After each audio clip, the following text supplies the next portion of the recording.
Di bulan Ramadan 2025 ini, kita kehilangan beberapa sosok di dunia hiburan yang sangat mengesankan. Dari yang kemarin kita dengar banget tentang Kim Sae-ron, sampai di dalam negeri ada Mat Solar.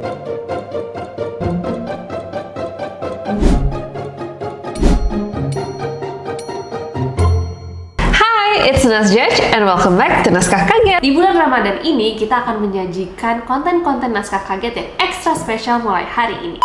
Hari ini kita akan ngebahas beberapa nama besar dari dunia hiburan yang harus meninggalkan dunia di bulan yang penuh berkah ini. Yang pertama pastinya ini buat Indonesia berduka banget, karena kalau kalian dari generasi aku, kalian pasti tahu Mat Solar. Sosok yang kita kenal dari series Bajaj Bajuri. Itu series yang dulu aku tonton banget pas bulan Ramadan, pas aku masih kecil. Pada masanya Mat Solar ini bahkan dikenal sebagai ikon komedi yang sangat besar. Mat Solar itu punya nama asli Nasrullah. Dia meninggal pada 17 Maret 2025, tepatnya di Rumah Sakit Pondok Indah pada pukul 22.30 waktu Indonesia Barat. Sebenarnya Nasrullah atau Mat Solar ini sudah menjalani pengobatan dan juga berjuang atas penyakit stroke-nya yang dideritanya dari tahun 2015. Karena penyakitnya ini, dia kesulitan untuk berbicara, bergerak, dan harus pensiun dari dunia hiburan. Sosoknya sangat melekat dengan ikon Betawi dengan gaya humor yang sangat khas juga, dan karena itu dia nggak hanya main di Bajaj Bajuri aja, tapi dia sempat main di beberapa series lainnya seperti Tukang Bubur Naik Haji dan beberapa tontonan lainnya. Dan karena karirnya itu, Mat Solar adalah sosok yang sangat dikenang di dunia hiburan Indonesia. Dan karena berita ini sangat baru, aku mendoakan semua keluarga dan teman-teman yang ditinggalkan tetap tabah,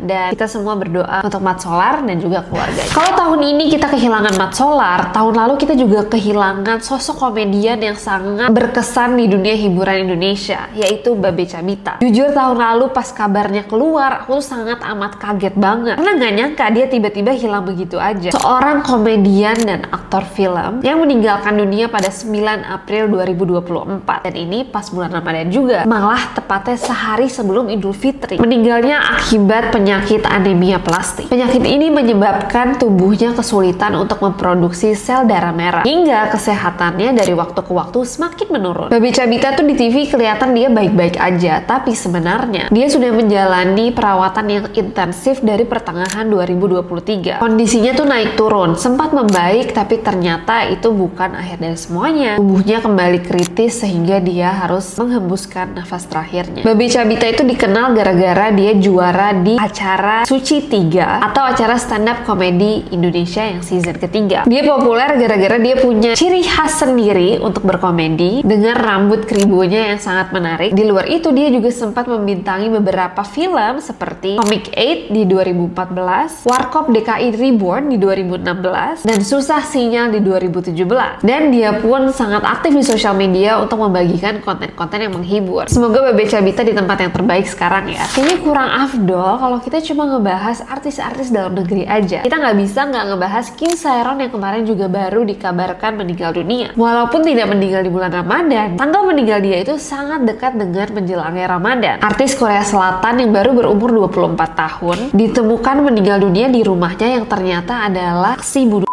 tepatnya pada 16 Februari 2025. Karir Kim Sae-ron itu sangat cemerlang dari beberapa peran yang sempat dia mainkan, seperti film A Brand New Life dan The Man From Nowhere. Tapi kemudian karirnya sempat meredup karena beberapa cancel culture yang dia alami akibat aksinya di insiden mengemudi dalam pengaruh alkohol yang terjadi di tahun 2022. Karena insiden itu, dia harus membayar denda yang sangat besar, menerima kritik publik yang sangat intens, dan kemudian mempengaruhi kesehatan mentalnya. Dia sebenarnya sempat mencoba untuk kembali ke dunia hiburan lewat serial Netflix yang bernama Bloodhounds, tepatnya di tahun 2023. Tapi kemudian banyak adegannya dia yang dikurangin gara-gara kontroversi yang dia punya. Ternyata tekanan itu semua membuat dia sangat stres. Di luar itu, dia juga dapat tekanan dari mantan pacarnya yang mengakibatkan dia meninggal dunia. Kalau kalian pengen tahu tentang kasusnya Kim Sae-ron, aku juga ngebahas jauh lebih lanjut di video sebelumnya. Di sini aku ngebahas lebih detail tentang kasus kenapa dia bisa akhirnya bunuh. Yang selanjutnya itu juga dari Korea Selatan, dan yang kali ini dia beneran meninggal di bulan Ramadan 2025. Namanya Wi-sung, atau nama aslinya adalah Choi Wi-sung, penyanyi R&B asal Korea Selatan. Baru di 10 Maret 2025 ditemukan meninggal dunia di apartemennya di Seoul. Penyebab kematiannya sampai saat ini belum bisa dipastikan, dan pihak berwenang lagi menunggu hasil autopsi untuk menentukan apakah ada keterlibatan obat-obatan. Untuk yang nggak tahu, siapa sih Wi-sung ini? Wi-sung ini memulai karirnya sebagai anggota grup K-pop A4 atau A4, tepatnya di 1999. Terus dia meraih kesuksesan sebagai penyanyi solo dengan album debut Like a Movie di tahun 2002. Dia dikenal gara-gara teknik vokalnya yang cukup kuat, dan dia juga punya kontribusi dalam mempopulerkan genre R&B di Korea Selatan. Nah, sebelumnya Wi-sung ini sempat menuai kontroversi juga karena dia menggunakan propofol secara ilegal. Apa itu propofol? Propofol itu adalah obat anestesi yang digunakan ke pasien supaya mereka tidak sadar atau digunakan untuk prosedur medis tertentu. Dan Wi-sung memakai ini secara ilegal, atau mungkin dia memakainya sendiri tanpa ada anjuran dari pihak medis. Semoga nanti ada kejelasan lebih lanjut tentang kenapa dia bisa meninggal dunia, dan mungkin kita bisa bahas di video-video selanjutnya.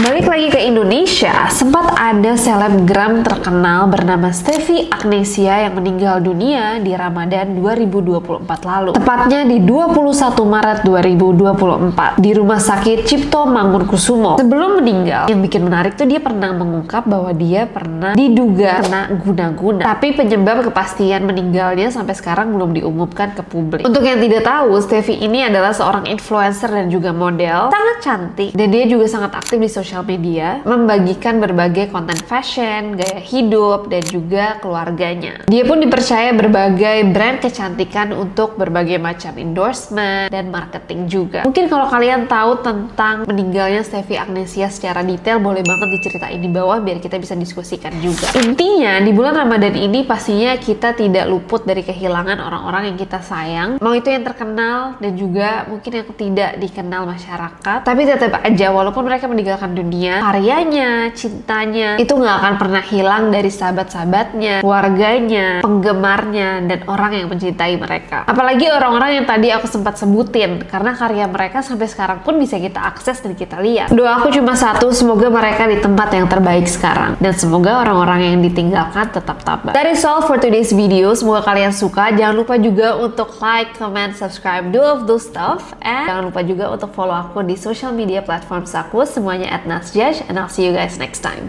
Bye!